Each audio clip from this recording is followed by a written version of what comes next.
Hey everybody, Greg with Jartoo Journey. Today I'm going to be talking to you about the Jartoo Heated Blanket. They did send this at no charge for us to do a review, and I'm pretty excited about it because we've been testing it at home, and I can give you some feedback.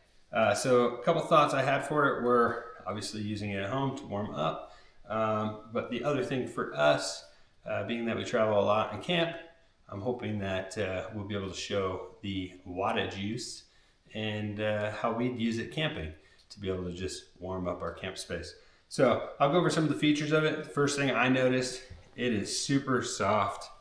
Like, it's crazy soft. So if you like a soft blanket, this one's amazing. I'll go over a couple of the known features that they say on it. So it says it's 100% flame resisting. Obviously, everything's flammable, but it's flame resistant. I shouldn't say everything's flammable, but most things probably are. 100% bacteria blocking, so it should be pretty good to not have issues with that, but I don't know if that's really an issue with blankets normally, because this one is repeatable washing, so you can wash it. There were special instructions. I don't know where those are right now, just to make sure that you are following the instructions on washing. 1 minute fast heating, so it heats up quickly.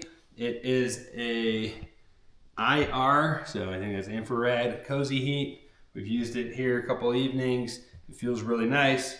24 volt safe heating, full area heat. So it's the Apolos Flex HT. I think it's this material in here, but it looks fancy, but it heats everywhere in it. So it's not like those old school heaters where you get those little bands everywhere. And it says 50% energy saving. So I'm actually going to hook it up to a power station here shortly to see how much juice it uses. Comes with a remote, and then there's a button you can control it on there too. But you turn it on, and I don't know if we'll be able to see it during the day. Let's see. So depending on your levels, the color changes, so you know what level you're on, and then on the screen here it tells you. So 6 different heating levels. You can tell by color on there, and then you can turn the light off with the remote if you want to, if you don't want to have a little light at night. And there's also a timer that you can set for 2, 4, 6, 8, or 10 hours. So it's convenient if you have it plugged in and you happen to have the cord at your feet and you're using it and you're in bed or whatnot. You can control it with this. All right.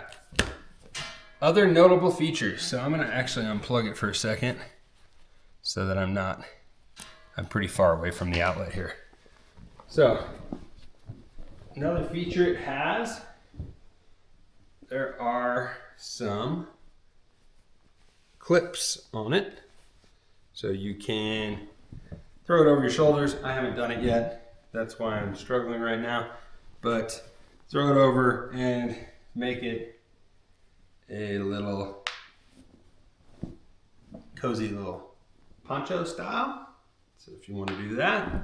And then, yeah, it's a heated blanket. So I'm going to go down and hook it up to a power station so we can see how many watts it's pulling, and I'll talk about how that could work for our camping situation. Look down below in the description. We'll have links to the product and whatnot. Leave comments if you want, and questions, we will answer them. And yeah, let's go check it out for the camper. All right, so here in the camper, I'm going to kind of demonstrate how we would use it, but I didn't put it under the sheet because you want to see it still. But I have it warming right now to see how many watts it ends up pulling. I have it on high. So what I would do is, as you can see, it's maybe the size of a full, possibly, but it would fit under 2 people. I'd put it under my sheets and have it as a base layer on a cold night, and then put my sheets on top. So I just have it out here so you can see it. But it is on max right now. We're running 72 watts out of one of our power stations. This is one of our smaller power stations, but if you know about wattage, 72 watts times 10 hours So if you're gonna be asleep for 10 hours, it'd be 720 watt hours you're gonna use.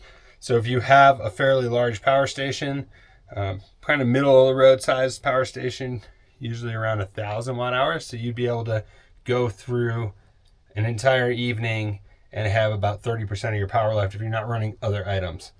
So do the math on it, what you would need, but it is doable to be able to provide some heat for the entire evening if you have the right power station.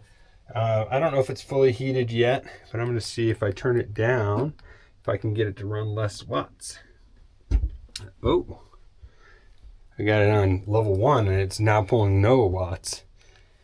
Level 2, jump to 72. So my guess is it's in between first and second power level right now, because it doesn't seem to be running at 1, but on 2 it's still going full bore. So I think once it's heated up, it'll use a little bit less power even. But yeah, as I was saying, on level 1, it's going all the way down to 0 right now. So it's probably just kicking off. But 72 watts max, which doesn't actually seem that bad. So if you're in the market for a heated blanket, whether you're for home or to travel, check this one out.